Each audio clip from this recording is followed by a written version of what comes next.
கல்வி, விளையாட்டு, ஆன்மீகம், மருத்துவம் மற்றும் ஆதரித்து நடைபெறக்கூடிய இந்த மாபெரும் பொதுக்கூட்டத்தினுடைய தலைவர் இங்கே துவக்கத்திலே வரவேற்புரை ஆற்றியிருக்கக்கூடிய முதன்மை செயலாளர் மாண்புமிகு அமைச்சர் கே நேரு அவர்களே,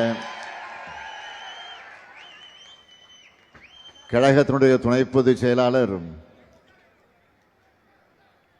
அருமை சகோதரர் திருச்சி சிவா அவர்களே, ஒருங்கிணைந்த திருச்சி மாவட்ட கழகத்தினுடைய செயலாளர்கள் அமைச்சர் தம்பி அன்பில் மகேஷ் பொய்யாமொழி அவர்களே,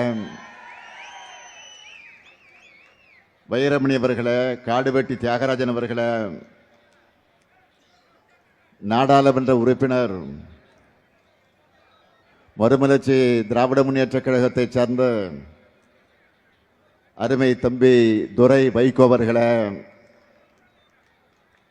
நாடாளுமன்ற உறுப்பினர் தம்பி அருண் நேரு அவர்களே,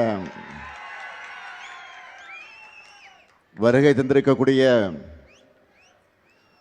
தோழமை இயக்கத்தை சார்ந்திருக்கக்கூடிய தலைவர்களே, கூட்டணி கட்சிகளின் மாவட்ட செயலாளர்களே, அருமை தோழர்களே, பெருந்திரளாக திரண்டிருக்கக்கூடிய பெரியோர்களே, அருமை தாய்மார்களே, வணக்கத்திற்குரிய வாக்காளர் பெருமக்களே, என் உயிரோடு கலந்திருக்கக்கூடிய தலைவர் கலைஞர் அவர்களின் உயிரினும் உயிரான அன்பு உடன்பிறப்புகளே, உங்கள் அனைவருக்கும் என்னுடைய அன்பான வணக்கம். நேற்று மாலை திருவாரூர்ல பரப்புரையை தொடங்கினேன். இன்று தீரர்கள் கூட்டமாம் திருச்சிக்கு வந்திருக்கிறேன். 3 வாரத்திற்கு முன்னாடி தான் இதே திருச்சியில மாபெரும் மாநில மாநாட்டுக்காக வந்தேன். இப்ப மீண்டும் நம்முடைய வெற்றி வேட்பாளர்களுக்கு வாக்கு சேகரிக்க வந்திருக்கிறேன். மீண்டும் மீண்டும் நான் திருச்சிக்கு வர்ற மாதிரி திராவிட மாடல் ஆட்சியும் மீண்டும் மீண்டும் வரணும். அதுக்கு நீங்க தயாரா? தயாரா? சத்தம் கேட்கல. நன்றி. கடந்த 2021ஆம் ஆண்டு சட்டமன்ற தேர்தலில் திருச்சி மாவட்டத்தில் இருக்கக்கூடிய 9 தொகுதிகளையும் நீங்கள் வெற்றியை கொடுத்திருக்கிறீங்க.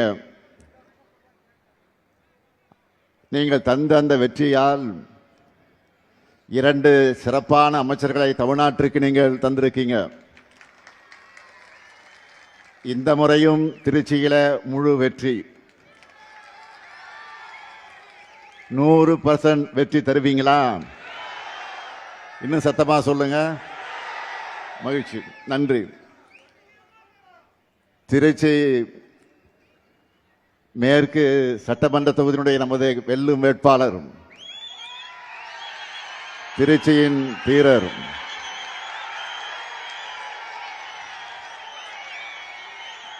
மாநாட்டு நாயகர்,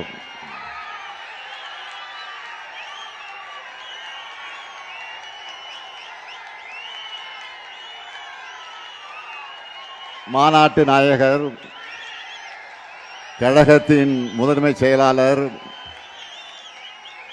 என்னுடைய ஆறுயிர் சகோதரர் கே நேரு அவர்களுக்கு உதயசூரியன் சின்னத்தில் நீங்கள்லாம் பொன்னான வாக்குகளை வழங்கிட வேண்டும். அடுத்து திருவெரும்பூர் சட்டமன்ற தொகுதியினுடைய நமது வெல்லும் வேட்பாளர் அருமை தம்பி அன்பில் மகேஷ் பொய்யாமொழி, என்னுடைய ஆறுயிர் நண்பன் அன்பில் பொய்யாமொழி அவருடைய அருமை மகன், எப்பவும் சிரிச்ச முகத்தோட குழந்தைகள் முதல் பெரியவர்கள் வர அனைவரையும் கவரக்கூடிய தம்பி அன்பில் மகேஷ் பொய்யாமொழி அவர்களுக்கு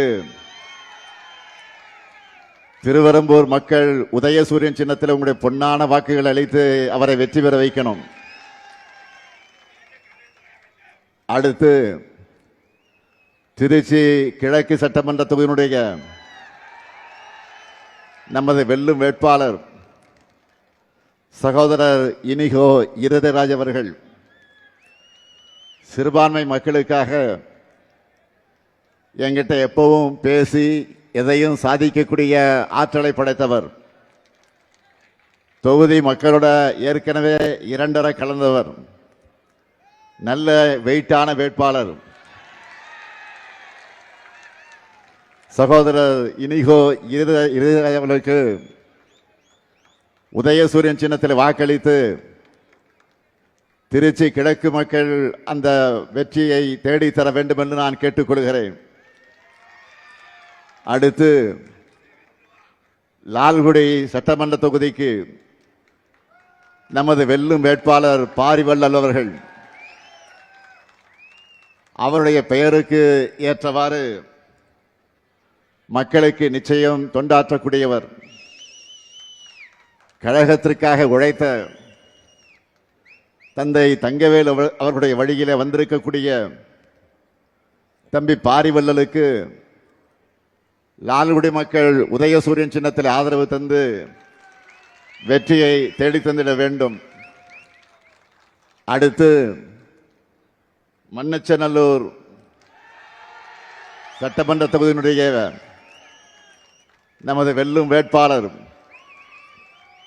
கதிரவனுக்கு நீங்கள் ஆதரவு தந்திட வேண்டும். தொகுதி மக்களுக்காக கடந்த 5 ஆண்டுகளாக எண்ணற்ற திட்டங்களும் உதவிகளையும் செய்தவர். அப்படிப்பட்ட தம்பி கதிரவனுக்கு உதயசூரியன் சின்னத்தில் உங்களுடைய பொன்னான வாக்குகளை நீங்கள் அளிக்கணும். அடுத்து திருவரங்கம் சட்டமன்ற தொகுதியில் நமது வெல்லும் வேட்பாளர் எஸ் துரைராஜ் அவர்கள் இவர் தொகுதிக்குட்பட்டிருக்கக்கூடிய அந்தநல்லூர் ஒன்றியத்தினுடைய பெருந்தலைவராக 2 முறை சிறப்பாக பணியாற்றி இருக்கிறார். இப்போ திருவரங்கம் தொகுதியில் போட்டியிடக்கூடிய அவருக்கு நீங்கள் எல்லாம் உதயசூரியன் சின்னத்தில் அந்த தொகுதி மக்கள் உங்களுடைய பொன்னான வாக்குகளை வழங்கிட வேண்டும். அடுத்து மணப்பாறை சட்டமன்ற தொகுதி அங்கு நமது வெல்லும் வேட்பாளர் மனிதநேய மக்கள் கட்சியை சார்ந்த சகோதரர் அப்துல் சமத் அவர்கள் கூட்டணி கட்சியை சார்ந்திருந்தாலும் நமது உதயசூரியன் சின்னத்தில் அவர் போட்டியிடுகிறார். கடந்த முறை போலவே இந்த முறையும் அவருக்கு உங்களுடைய பொன்னான வாக்குகள் அளித்து அவருக்கு பெருவாரியான வாக்கு வித்தியாசத்தில் வெற்றியை தேடி தந்திட வேண்டும். அடுத்து முசிறி சட்டமன்ற தொகுதி நமது வெல்லும் வேட்பாளர் தம்பி கருணை ராஜா அவர்கள் மறைந்த முன்னாள் அமைச்சர் செல்வராஜ் அவருடைய அருமை மகன், தலைமை செயற்குழு உறுப்பினர், பொறியாளர் அணியினுடைய பொறுப்பில் இருந்து பணியாற்றக்கூடியவர். கருணை ராஜாவுக்கு நீங்கள் உதயசூரியன் சின்னத்தில் முஸ்லிம் மக்களாக இருக்கக்கூடிய நீங்கள் உங்களுடைய பொன்னான வாக்குகளை வழங்கிட வேண்டும். அடுத்து துறையூர் சட்டமன்ற தொகுதி நம்முடைய தோழமை இயக்கமான காங்கிரஸ் இயக்கத்திற்கு அந்த தொகுதியை ஒதுக்கி இருக்கிறோம். விரைவில் நம்முடைய அன்பு சகோதரர் ராகுல் காந்தி அவர்கள் அறிவிக்க இருக்கக்கூடிய அந்த வேட்பாளரை, காங்கிரஸ் கட்சியுடைய வேட்பாளரை துறையூர் மக்கள் கை சின்னத்தில் உங்கள் பொன்னான வாக்குகளை வழங்கிட வேண்டும். இங்கே இந்த மேடையில் இப்போ நின்று கொண்டிருக்கக்கூடிய இந்த 8 வேட்பாளர்களுக்கும் அதேபோல் அறிவிக்க போகிற காங்கிரஸ் கட்சியுடைய வேட்பாளரையும் சேர்த்து திருச்சி மாவட்டத்தில் இருக்கக்கூடிய மதச்சார்பற்ற முற்போக்கு கூட்டணி கட்சியினுடைய வேட்பாளர் 9 வேட்பாளர்களையும் உங்களுடைய பொன்னான வாக்குகளை வழங்கி வெற்றி பெற வைக்கணும் என்று நான் உங்களை எல்லாம் அன்போடு கேட்கிறேன், பண்போடு கேட்கிறேன், பாசத்தோடு கேட்கிறேன், உரிமையோடு கேட்கிறேன். உங்க முத்துவேல் கருணாநிதி ஸ்டாலின் கேட்கிறேன். வெற்றி உறுதியா? வெற்றி உறுதியா? கொஞ்சம் சத்தமா. வெற்றி உறுதியாயிடுச்சு. வேட்பாளர்கள் உட்காரலாம். உங்களுக்கு சீட்டு கொடுத்தாச்சு. இந்த அளவுக்கு ஏன் உரிமையோடு நான் பேசுகிறேன் என்று கேட்டால், அந்த அளவுக்கு இந்த திருச்சிக்காக பல்வேறு முத்திரை திட்டங்களை கடந்த 5 ஆண்டுகளில் நாம் செய்து கொடுத்திருக்கிறோம். உறுதியா சொல்றேன், நிச்சயமா சொல்றேன், அவற்றையெல்லாம் சொல்ல முடியாது. காரணம் நேரம் இல்லை. வெயிலில், கொடுமையான வெயிலில் நீங்கள் இங்கே காத்து கொண்டிருக்கிறீர்கள். எனவே சுருக்கமா தலைப்புச் செய்தியா மிக மிக சிறப்புக்குரிய சிலவற்றை மட்டும் நான் உங்களிடத்தில் லிஸ்ட் போட காத்திருக்கிறேன். பக்கத்து மாநிலத்தை சார்ந்தவர்கள் கூட இது என்னப்பா ஒரு பஸ் ஸ்டாண்ட ஏர்போர்ட்டை மிஞ்சுகிற வகையில் இருக்குன்னு வியந்து போய் வீடியோ போடுகிற திருச்சி பஞ்சப்பூர் கலைஞர் நூற்றாண்டு பேருந்து முனையம், அது பக்கத்திலேயே பேரறிஞர் அண்ணா கனரக சரக்கு வாகன முனையம். அது மட்டுமல்ல, திருவரங்கம், லால்குடி மாநகராட்சிகளையும் புதிய பேருந்து நிலையங்கள். திருச்சி மாவட்டத்தில் மட்டும் 327 திருக்கோயில்களுக்கு குடமுழுக்கு செஞ்சிருக்கிறோம்.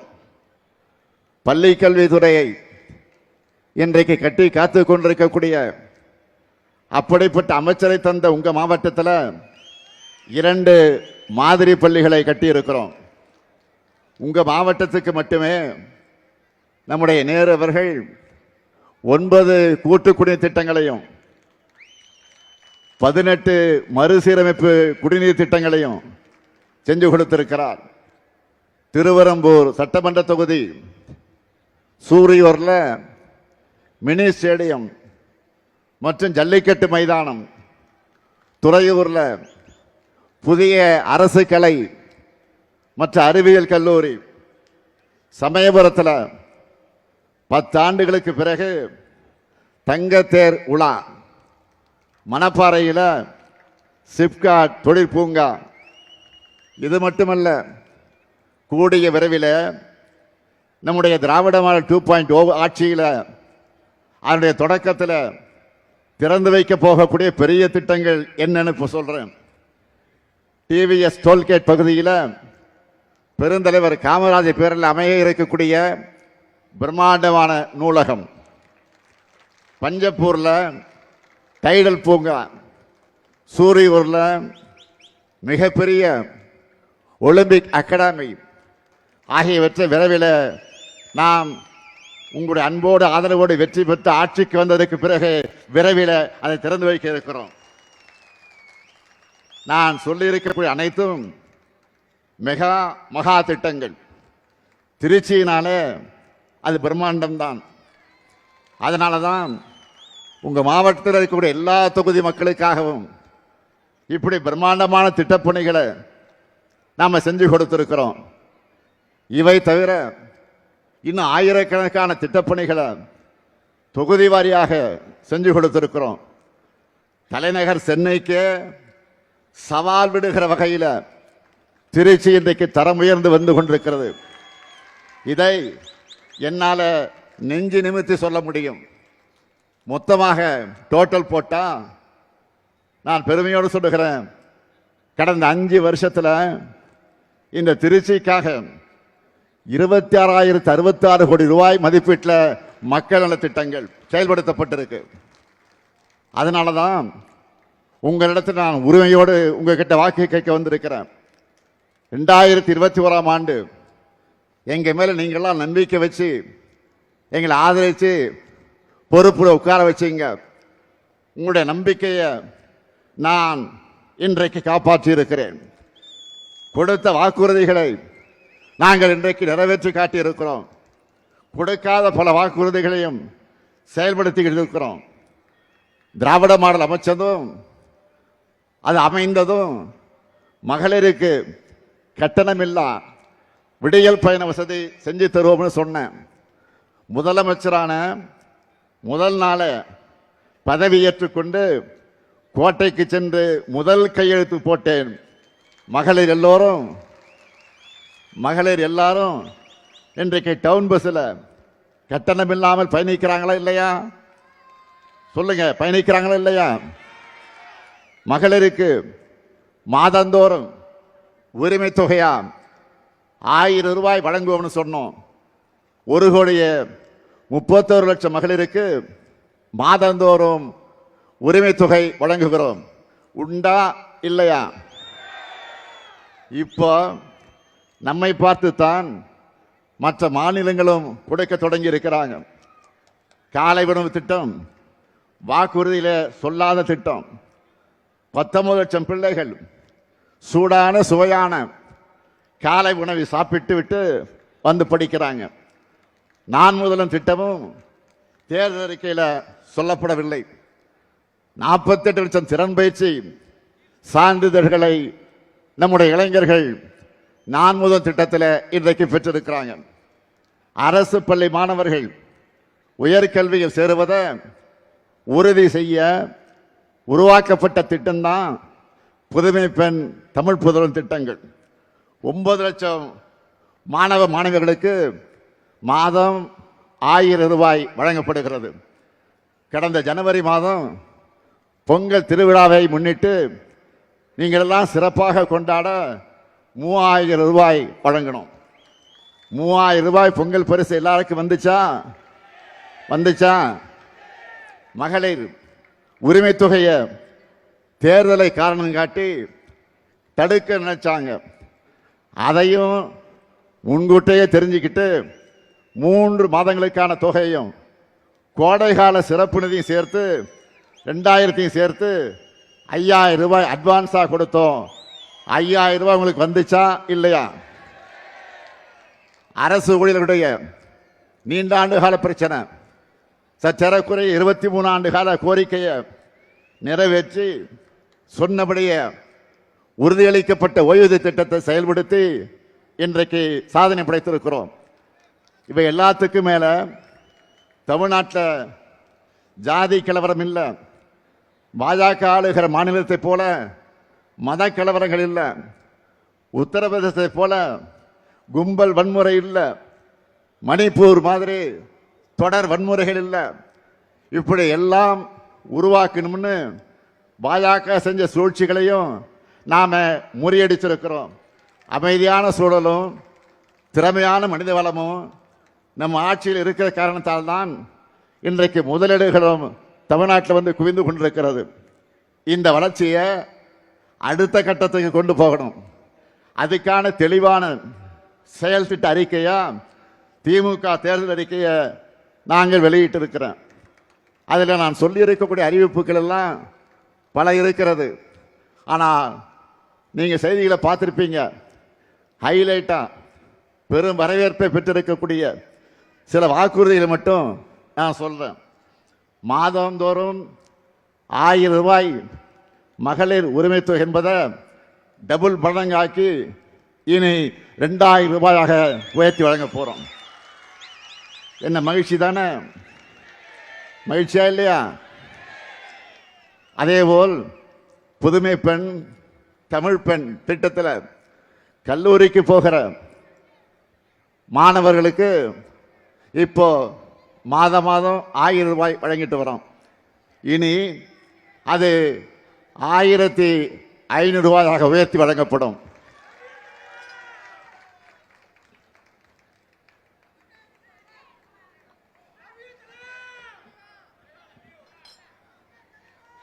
அதேபோல் காலை உணவு திட்டத்தை 8ஆம் வகுப்பு வரை விரிவுபடுத்த நாம் அறிவித்திருக்கிறோம். மேலும் 15 லட்சம் மாணவர்கள் அதனால் பயன்பெற போறாங்க. இன்னும் அதிகமான தாய்மார்கள் காலையில் சீக்கிரம் எழுந்து சமையல் செய்கிற சுமை குறைய போகுது. அதேபோல் இல்லத்தரசிகளுக்கு மகிழ்ச்சி தரக்கூடிய இன்னொரு சூப்பர் டூப்பர் வாக்குறுதியும் கொடுத்திருக்கிறோம்.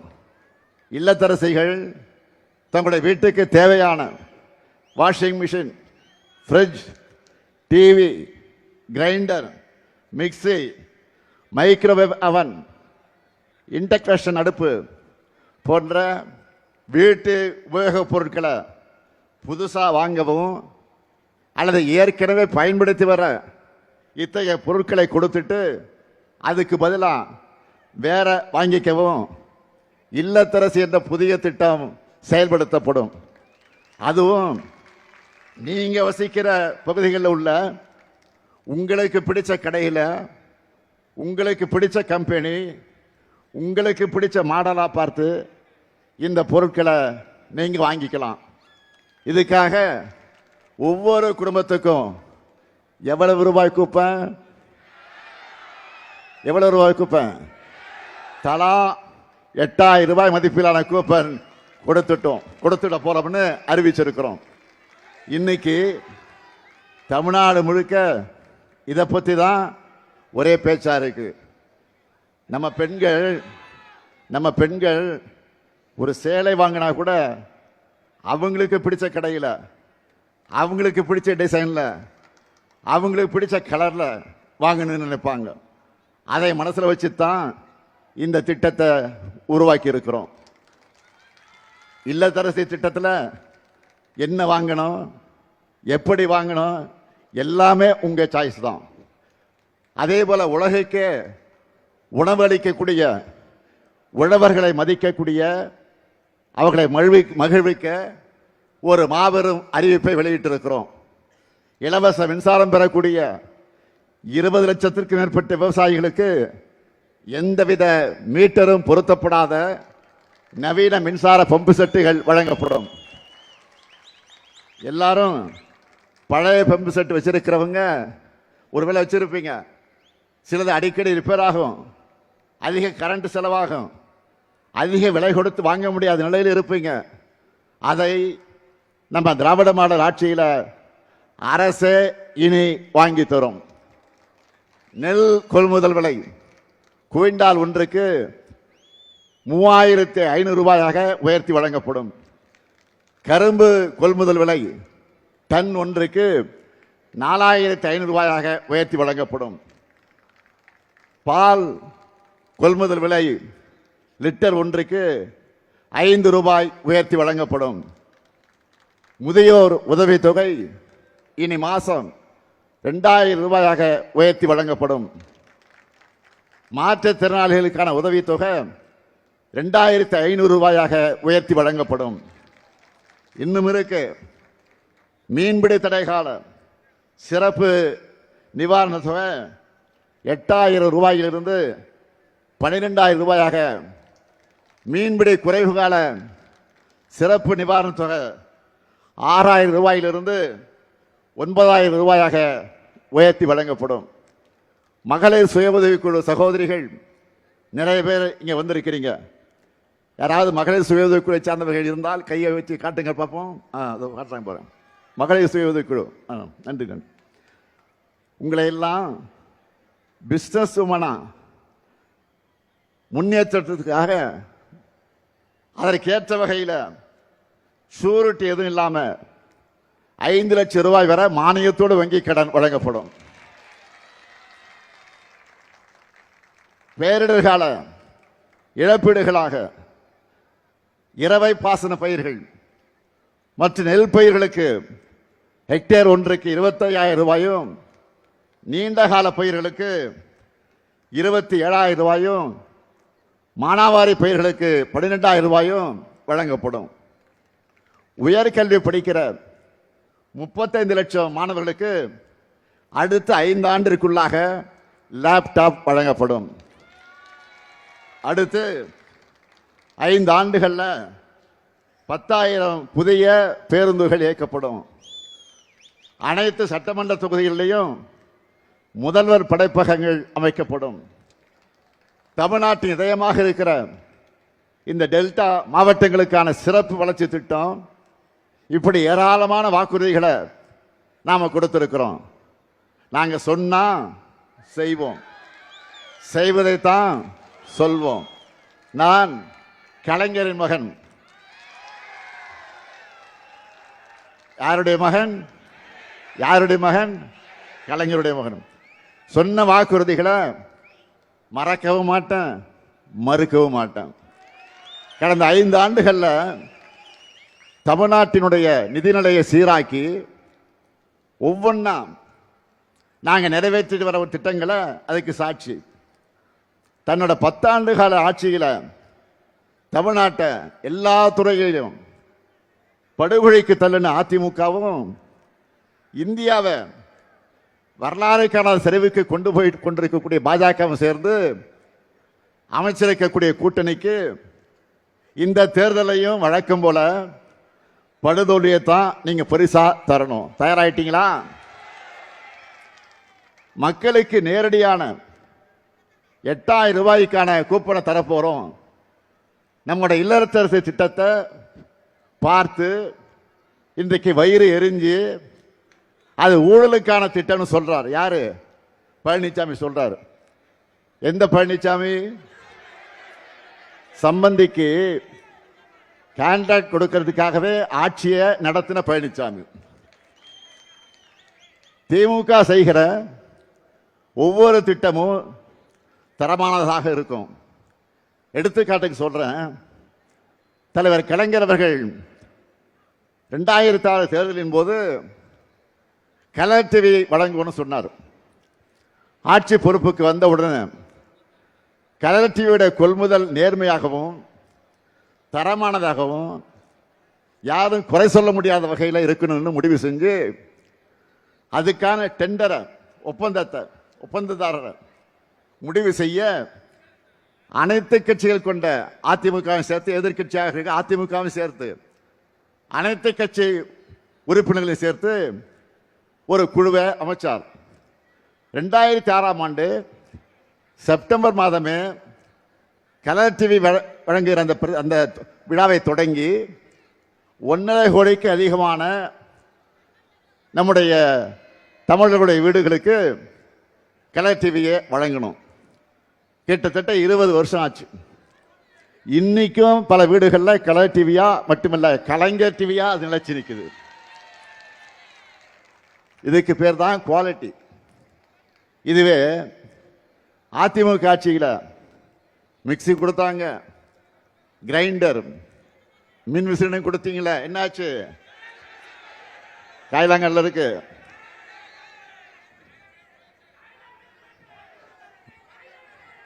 இந்த லட்சணத்தில் வாய் இருக்குன்னு என்ன வேணாலும் பேசலாம் என்று பேசிட்டு இருக்கிறார் நம்முடைய பழனிசாமி அவர்கள். ஏற்கனவே 2021 தேர்தலில் மகளிர் உரிமை தொகையா நாங்கள் 1000 ரூபாய் வழங்குவோம்னு சொன்ன உடனே அவசரமா அவ வீட்டில் இருக்கக்கூடிய ஜெராக்ஸ் மிஷினை ஆன் பண்ணிட்டு 1500 ரூபாய் தருவோன்னு அறிக்கை வெளியிட்டார். பழனிசாமி வாய்ச்சி பாடலும் அவருடைய அலங்கோல ஆட்சி நிர்வாகத்தோட ஊழல் அந்த பவுசும் தெரிஞ்சு மக்களான நீங்க அவரை புறக்கணிச்சிங்க. இப்போ மக்களுக்கு நல்லது நடக்கக்கூடாதுன்னு வயிற்றெரிச்சல்ல தன்னை போலவே பிறரையும் நினைச்சு ஊழல் நடக்கும்னு பேசிட்டு இருக்கிறார். அண்மையில் மதுரையில் ஒரு சம்பவம் நடந்துச்சு. இவங்க ஆட்சிக்கு வந்தா என்ன நடக்கும் என்பதற்கு ட்ரெயிலர் தான் அது. மதுரையில் நடைபெற்ற கூட்டத்தினுடைய நுழைவு வாயில் தந்தை பெரியார் படத்தை வைக்கக்கூடாதுன்னு பாஜக சொன்னதும் சுயமரியாதை இல்லாம அதை எடுக்க துணிந்தவர் தான் பழனிசாமி. மதுரை பாஜக ஆதரவு கூட்டத்தில் தந்தை பெரியாரையும் அண்ணாவையும் கொச்சைப்படுத்துகிற மாதிரி காணொலி காட்சிகள் எல்லாம் வெளியிட்டாங்க. அதிமுகவை சார்ந்த முன்னாள் அமைச்சர்கள் 3 பேர் கொஞ்சம் கூட சொரணை இல்லாம அதை பார்த்துக்கிட்டு இருந்தாங்க. நான் கேட்கிறேன், மக்கள் தலைவர் எம்ஜிஆர் இருந்தால் விட்டு இருப்பாரா, அல்லது அம்மையார் ஜெயலலிதா அவர்கள் இருந்தாலே விட்டு இருப்பாரா? பேர எங்க அண்ணாவை இப்படி அசிங்கப்படுத்தினா பார்த்துட்டு சும்மா இருந்திருப்பாங்களா? பழனிசாமியுடைய ஒரே சாதனை அதிமுக கட்சியை அடிமை கூட்டமா சீரழிச்சிருக்கிறதா அவங்க சாதனை. திராவிடம் என்ற சொல்லும் அந்த கூட்டத்தில் அவமானப்படுத்தப்படுது. அதிமுக முன்னணியினர் கூட அதை கூட தடுக்கல. திராவிடம்னா என்னன்னு எனக்கு தெரியாது, நான் புராணங்களை எல்லாம் படிச்சதில்லைன்னு கொஞ்சம் கூட வெட்கம் இல்லாம சிரிச்சுக்கிட்டே சொன்னவர் தான் பழனிசாமி. இந்த துப்பு கெட்ட பழனிசாமி யார் எக்கேடு கட்டாலும் பரவாயில்லை, தன்னுடைய பதவியை காப்பாற்றிக்கிட்டா போதும்னு பாஜகவுடைய பாதம் தாங்கியா இருந்து கொண்டிருப்பவர் தான் பழனிசாமி.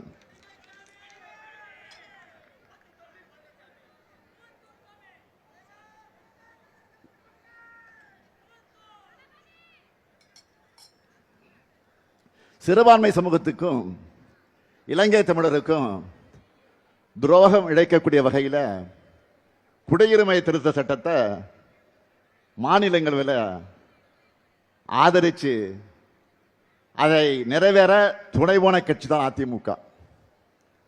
ஏன் இவங்களோட சேர்ந்து பாட்டாளி அன்புமணி ராமதாஸும் ஆதரவா வாக்களித்து துரோகம் செஞ்சார். இவங்களால தான் சிறுபான்மையினருக்கு எதிரான அந்த சட்டமே மாநிலங்களில் நிறைவேறிச்சு. அதை தொடர்ந்து நடந்திருக்கக்கூடிய போராட்டங்களில் ஆயிரக்கணக்கான மக்கள் மேல தாக்குதல் எல்லாம் நடத்தப்பட்டுச்சு. சுமார் 70 பேர் கொல்லப்பட்டாங்க.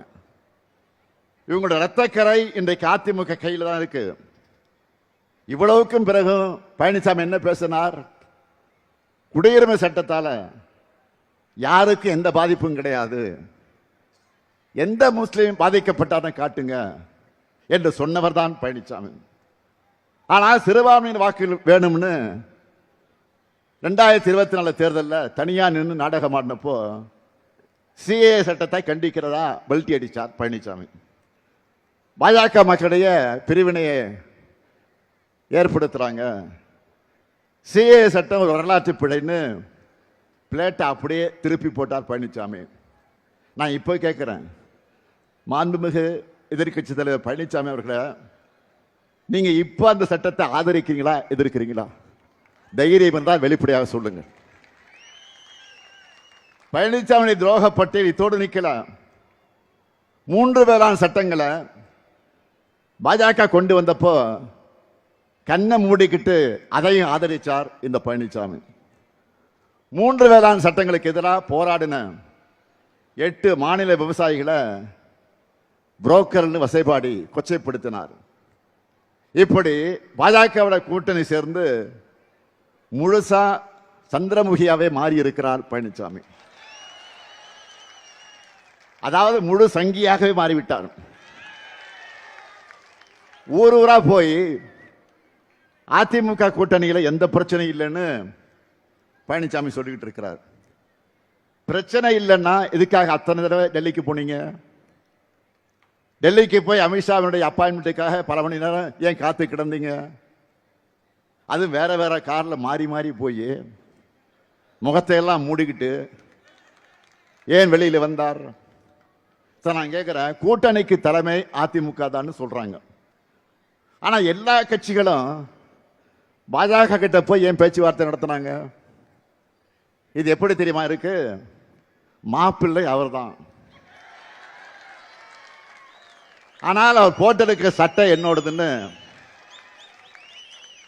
நம்ம சூப்பர் ஸ்டார் நடிச்ச படையப்பா படத்தில் வர்ற காமெடி மாதிரி இருக்கு. நான் தெரியாம தான் கேட்கிறேன், கூட்டணிக்கு அதிமுக தான் தலைமைன்னா அதில் இருக்கக்கூடிய சிறிய கட்சிகள் எல்லாம் ஏன் அதிமுக சின்னத்தில் போட்டியிடாம பாஜக சின்னத்தில் போட்டிடுறாங்க? பழனிசாமியை முதலமைச்சர் ஆக்குவோன்னு பிரதமர் மோடி அவர்கள் இதுவரை சொல்லி இருக்கிறாரா? அதிமுக என்ற பெயரை கூட அவர் சொன்ன மாதிரி எனக்கு தெரியல. என்டிஏ சர்க்கார் தான் திரும்ப திரும்ப சொல்றார். ஆனா நாம Tamil Nadu versus NDA, Tamil Nadu versus டெல்லின்னு சொன்னா மட்டும் இது என்ன டெல்லி தேர்தலா? ஏன் அப்படி சொல்றீங்கன்னு பெரிய அறிவு கொழுந்து மாதிரி கேட்கிறார் பழனிசாமி. தன் மீதான ஊழல் புகார்கள், உறவினர் வீடுகள் நடந்த ரெய்டுகள் இருந்து தப்பிக்க மொத்த கட்சியும் பாஜக கிட்ட பழனிசாமி அடகு வச்சுட்டார். மக்கள் வாக்களிக்காமலேயே எம்எல்ஏக்களை ஏலத்தில் எடுத்து ஒரு முறை முதலமைச்சர் ஆகிட்டார். எப்படி? மக்கள் வாக்களிக்காமலேயே எம்எல்ஏக்களை ஏலத்துக்கு எடுத்து ஒரு முறை முதலமைச்சர் ஆகிட்டார். கூவத்தூர் வரலாம் உங்களுக்கு தெரியும். திரும்பவும் இவர்கிட்ட ஆட்சி போனா ஒட்டுமொத்த தமிழ்நாட்டையும் டெல்லி கிட்ட அடகு வச்சிருவார். அடகு என்ன மொத்தமாக வித்துடுவார். இவருடைய ஓனரான பாஜகவின் ஒரே நோக்கம் தமிழ்நாட்டின் வளர்ச்சியை தடுக்கிறது தான். நேரா வந்தா தமிழ்நாட்டு மக்கள் நோட்டாவுக்கு கீழே அனுப்பிச்சிடுவாங்க. அதனால தான் கொத்தடிமை கூட்டமா இருக்கக்கூடிய அதிமுகவை முகமடி போட்டுக்கிட்டு வந்திருக்கிறாங்க. கடந்த 11 ஆண்டு காலத்தில் பாஜக தமிழ்நாட்டுக்கு எதையும் செய்யல. நம்ம மக்கள் எந்த கோரிக்கையும் நிறைவேற்றல. 12 ஆண்டுகளா ஆட்சி செய்யறாங்க. ஆனா தமிழ்நாட்டுக்கு இதுவரை சிறப்பு திட்டம் கூட கிடையாது. அறிவிச்ச மதுரை எய்ம்ஸ் மருத்துவமனை இப்ப என்ன நிலை இருக்குன்னு தெரியும் உங்களுக்கு. அதுவும் கட்டி முடிக்கப்படலை. நமக்கு நியாயமா கிடைக்க வேண்டிய நிதியை கூட விடுவிக்க மறுக்கிறாங்க. மதுரை, கோவை, திருச்சி இந்த மாநகர எதிர்கால வளர்ச்சிக்காக மெட்ரோ ரயில் திட்டத்தை கேட்டோம், அதுவும் கொடுக்கல, முடியாதுன்னு சொல்லிட்டாங்க. சென்னை மெட்ரோ ரயில் திட்டத்துக்கான நிதியை ஒழுங்காக தராமல் இழுத்தடிக்கிறாங்க. ஒசூர் விமான நிலையத்துக்கும் அனுமதி தரல. பள்ளி குழந்தைகளுக்கான கல்வி நிதியையும் தடுக்கிறாங்க. குடிநீர் திட்டத்துக்கு நிதி கிடையாது. இவ்வளவு அநீதிகளையும் செஞ்சுட்டு தேர்தல் வந்துருச்சுன்னு தமிழ்நாட்டுக்கு கிளம்பி வரார் மாண்புமிகு பிரதமர் மோடி அவர்கள். கடந்த மாதம் கூட இதே திருச்சிக்கு பிரதமர் மோடி அவர்கள் வந்தார். நான் கேட்கிறேன், அப்படி வந்தவர் இதெல்லாம் ஒன்றிய பாஜக அரசின் மூலமாக தமிழ்நாட்டுக்கு செஞ்சு இருக்கக்கூடிய திட்டங்கள்னு எடுத்து காட்டினாரா, சொன்னாரா? எங்களால் தமிழ்நாட்டுக்கு இந்த நன்மைகள்லாம் கிடைச்சிருக்குன்னு பட்டியல் போட்டு சொன்னாரா? இருந்தால் தானே சொல்ல முடியும். சட்டையில் இருந்தால் தானே அகப்பையில் வரும். இதுல திமுக இந்த வாக்குறுதி நிறைவேற்றலன்னு 19 சொல்லிட்டு போறாரு. என்னோட ஒவ்வொரு பேச்சிலையும் ஒவ்வொரு சாதனை திட்டம் குறித்தும் புள்ளி விவரத்தோடு விளக்கி சொல்றேன். நம்ம அரசோட திட்டங்களால் பயனடைகிற பலரும் பயனடைஞ்சிட்டு இருக்காங்க. அந்த மக்களும் ஊடகங்கள் அதை தொடர்ந்து பதிவு செய்கிறாங்க. இன்னும் சொல்லணும்னா, மக்களான உங்ககிட்ட கேட்டிருந்தா கூட திராவிட மாடல் திட்டங்களை வரிசையா சொல்லியிருப்பீங்களா இல்லையா? பரவாயில்லை. எப்போ டூர் மோட்லேயே இருக்கிற பிரதமருக்கு இதையெல்லாம் கேட்டு தெரிஞ்சுக்க நேரம் இருந்திருக்காது. அப்படி இல்லைன்னா தமிழ்நாட்டை புரிஞ்சுக்கணும் என்ற எண்ணம் இருந்திருக்காது. அவர்கிட்ட நான் கேட்கிறதெல்லாம், மாண்புமிகு பாரத பிரதமர் மோடி அவர்களே, தமிழ்நாட்டுக்கு வாங்க, ஒரு வார காலம் இங்கே தங்கி இருந்து எங்க தமிழ்நாடு எப்படி தலை நிமிர்ந்து சிறந்த தமிழ்நாடா இருக்குன்னு தெரிஞ்சுக்குங்க. இந்தியாவிலேயே அதிக அளவு பெண்கள் வேலைக்கு போற மாநிலம் நம்முடைய தமிழ்நாடு தான். பாஜக ஆளுகிற மாநிலங்கள்ல நடக்கிற மாதிரி அட்டுழியங்கள் இங்கே கிடையாது. பெண்களை பாதுகாப்பாக வாழ வைப்போம்னு பிரதமர் சொல்ல வேண்டியது தமிழ்நாட்டில் இல்லை, பாஜக ஆளுகிற மாநிலங்களை போய் தான் இதையெல்லாம் பேசணும். அதை விட்டு என்டிஏ கூட்டணியினர் தமிழ்நாட்டை பற்றி அவதூறா பேசுறது தமிழ்நாட்டை நாசப்படுத்தவும் தமிழ்நாட்டு வளர்ச்சியை கெடுக்கணும் தான். தமிழ்நாட்டின் முன்னேற்றம் வளர்ச்சியும் தொடரணும்னா 7வது முறையும் நம்முடைய திராவிட முன்னேற்ற கழக ஆட்சி அமையணும். திராவிட மாடல் தொடரணும். பாஜகவும் அதன் கொத்தடிமையும் கூட்டமும் அதோட தீமைகள் நாம நினைச்சு பார்க்க முடியாத அளவுக்கு இருக்கும். தமிழ்நாடு தமிழ்நாடாக தான் இருக்கணும். உத்தரப்பிரதேசம் போல, மணிப்பூர் போல வன்முறை காடா மாறக்கூடாது. இவங்க வந்தா தமிழ்நாட்டோட பெயரை தட்சிண பிரதேசம் கூட மாற்றவும் தயங்க மாட்டாங்க. இதை தடுக்கணும்னா ஒட்டுமொத்த தமிழ்நாடும் பாஜக அதிமுக கூட்டணிக்கு எதிராக ஓரணியில் இணையணும். நம்முடைய எதிரிகளையும் பாஜகவுடைய உதிரிகளையும் வீழ்த்தணும். நல்லா புரிஞ்சுக்கோங்க, நாம் போராடுறது திராவிட முன்னேற்ற கழகத்துடைய வெற்றிக்காக மட்டுமல்ல, நம்முடைய மதச்சார்பற்ற முற்போக்கு கூட்டணியுடைய வெற்றிக்காக மட்டுமல்ல, தமிழ்நாட்டினுடைய வெற்றிக்காக.